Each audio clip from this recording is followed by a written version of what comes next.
प्रत्येक को प्रभु जीशुख्रीष्ट नाम आपण मानक मु नमस्कार जनाए। पुणी आज दिन में आपण मैंने समस्ते कुशल थे बोली मुझे आशा करुँची। आपण मान समस्त निमंते मु प्रार्थना करुँची कि आज जो वाक्य द्वारा आम ये आत्मिक जीवन में बढ़ावाई जो दैनिक माना ये प्रोग्राम प्रभु आम को दे जे कौन पाई देइछंती ना जेपरिक आम आत्मिक जीवन में तांकर वाक्य द्वारा आम बढ़ा जेपरिक शारीरिक खाद्य आम खाई था आम शारीरिक वृद्धि निमंते सेपरी आत्मिक माना बा आत्मिक खाद्य होची प्रभुकर वाक्य। जो प्रभुकर वाक्य रे आज प्रभु आम को कौ वाक्य द्वारा कथा कहवाई चाहूँगी आम टी आज ध्यान करवा कि तार उपदेशक 2 अध्यायर 1 पद मु आपणा मने मने कहली आस मु एबे तुम्भकु आनंद द्वारा परीक्षा करी एहेतु सुख भोग कर आउ देख ताहा मध्य असार। एठारे आम गोटे विषय देखा से लिखा जाए मु एबे तुम्भकु आनंद द्वारा परीक्षा करी। जो अनेक समय केवल नुहे आ जगतर आरंभरू तार शेष पर्यंत ए विषय निश्चिंत भाव में लगी रही कि ताहा कौन ना जे अनेक समय प्रभु आंकर लोक मानू विभिन्न भाव में परीक्षा करिथांती। ठीक से प्रकार सोलोमन जीवन रे से पर एक विषय होता। आपड़ जदि पवित्र बाइबल पढ़िबे पवित्र धर्म ए जो धर्मशास्त्र पढ़िबे कि एठारे आपन जानि परिबे कि सोलोमन की प्रकार एक व्यक्ति थिले आ प्रभु तांको की प्रकार भाव में तांको रखिले। से जड़े इस्राएल राजा थिले सबुठार ज्ञानी तांको विषय एपरी लेखा अच्छी कि तांको पूर्व से प्रकार ज्ञानी लोक के नथिले आउ केबे आसीबे ना आ सबुठार बहुत सम्भ्रांत एक आशीर्वाद जागतिक भाव में सबकिछि तांको हृदय रे जहाँ से इच्छा कले तांकर चक्षु जो विषय से देखिले जहाँ जो विषय से पाइबा पई इच्छा कले प्रत्येक विषय को से ताहा पाइबा पई चेष्टा कले ता पाइले मध्य किंतु से सब पाइकिर भी तांको जीवन किछि लाभ हैला ना। तो प्रभु आमन को एठारे कहबा पई चाहंती कि अनेक समय प्रभु से विषय तांको प्रभु ही देथिले। तो ठीक भाव आज जगत रे भी आम जिते धनी लोक मान को देखुचु अनेक लोक कहते कि प्रभु से धनी होती तो आउ प्रभु तार प्रति दृष्टिपात कर मु तो आज गरीब अच्छी मो पाखे से किसी ना मोर स्वच्छलता ना तो मो पाई प्रभु अनुग्रह करना मो पाई प्रभु अनौ ना एमती भी लोक कहबार मु शुणी से प्रकार नुहे प्रभु प्रत्येक लोक को से जानी आउ ताकू देकी से परीक्षा करुँच। से दिन आदम हवा को भी सेमती से जो वृक्ष रखी परीक्षा कले।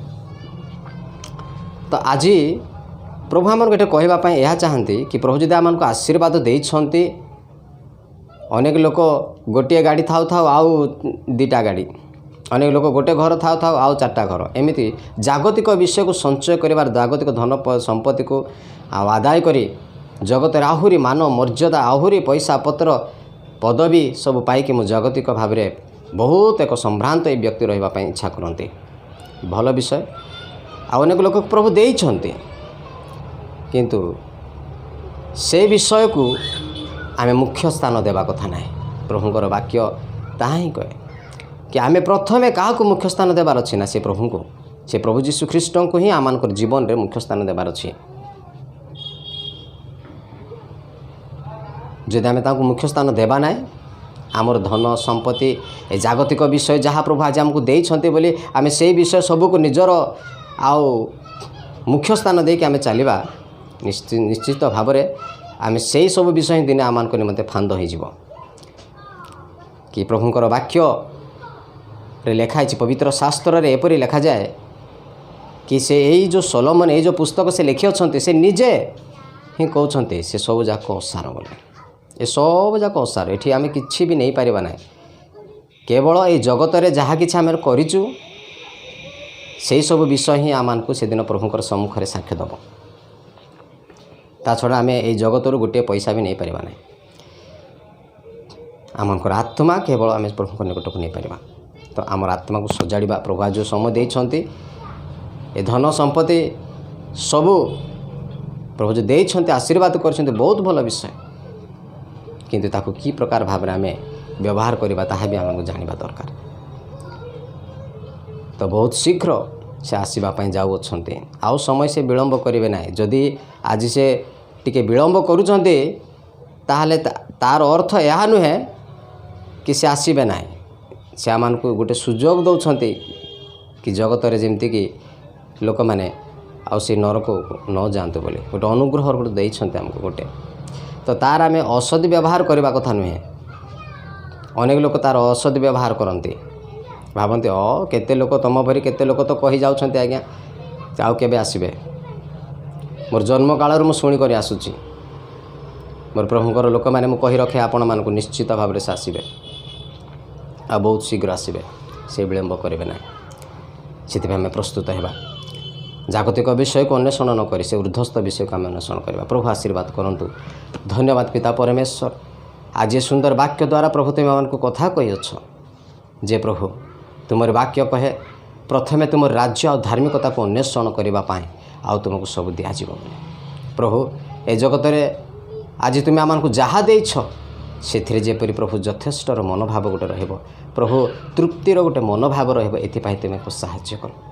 जेपरी प्रथमे तुम राज्य आ धार्मिकता विषय को अन्वेषण कर आम चलू ये साहाय्य कर। देखुते आमर प्रत्येक भाई भौणी माँ बापा प्रत्येक मध्य प्रार्थना करे अच्छा हे प्रिय प्रभु जीशु बापा तुम से प्रकार मन से मान को दियो जेपरिक जागतिक विषय से मैंने घाटी न रहते ये तुम साहाय्य कर। ये जागतिक विषय वस्तु विषय सबको मुख्य स्थान न दे तुमको मुख्य स्थान देवे प्रभु जीशु ख्रीष्ट को से निजर त्राणकर्ता रूपे ग्रहण करेंगे तुमरी से वाक्य अनुसार जीवन बीतेबे ये साहाय्य कर बोली प्रार्थना करे। तुम्हें जो अति शीघ्र आसुअछ से तुमरी लोक मैंने प्रस्तुत है साहाय्य कर अनुग्रह कर जीशु नाम मागुछु आमेन। प्रभु समस्त को आशीर्वाद करंतु। मारनादा प्रभु जीशु ख्रीष्ट शीघ्र आसंतु आमेन।